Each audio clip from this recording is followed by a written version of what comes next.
Our first panel tonight features two voices of the 117th Congress. They are just finishing their first term, and we talked backstage a little bit, and they have some wisdom to share. Congresswoman, I just wanted to ask you just what we have some incoming members now.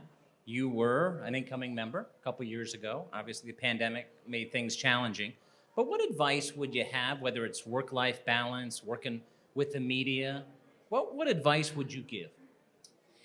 This is one of the toughest jobs you could ever have. I would say, in terms of any advice that I have, I would tell all incoming freshmen, all new members, not to forget why they're here in the first place. You're here to serve your constituents, and there are a lot of things that go on in D.C. That are very challenging. You may pass bills, you might not. You're going to vote on hundreds, if not thousands, of pieces of legislation. But if you're not taking care of your constituents back home, if you forget about them, you won't be coming back. And that's the reason that we all got elected, was to serve our constituencies. And I have, I think, a snapshot of the country.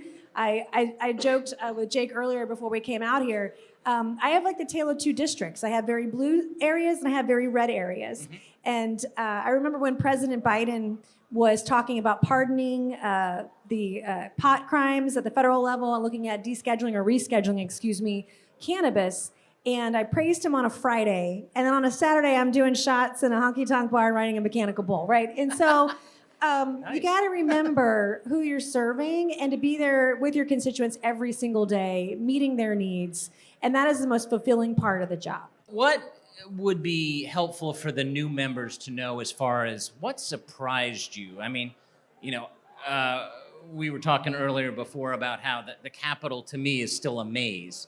I still get lost in the very Capitol. Easy to get lost. I get lost. I get lost a lot still, even 2 years in. But I want to talk about something that Jake had mentioned earlier, lowering the temperature. Yeah. One of the things that surprised me, and I know we see the partisanship back home, but it didn't have to be that way. And it's up to us, leaders of this country, to set the temperature, to talk about things in a way where we can debate ideas, we can debate legislation, and we don't have to attack or literally physically fight each other out on the streets. And I think that's really important to set a good example that you can be a conservative. I consider myself very fiscally conservative, but in my first term in the minority as a conservative, I helped pass over 20 bills out of committee, out of over 10 out of the floor of the House.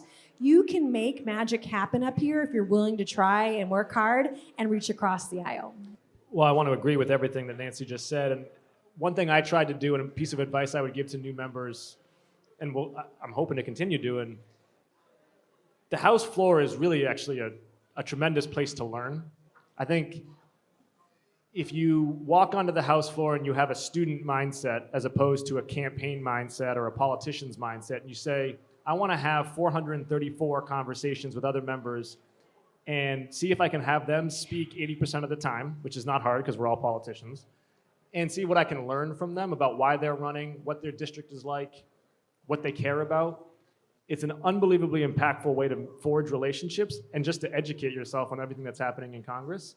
And frankly, I wish I had done that more even in my first term, and I'm committed to doing it more in my second. And I would encourage new members to get out there on the House floor and just see how many one-on-one student-teacher conversations they can have with other members, because we all have something to learn from each other.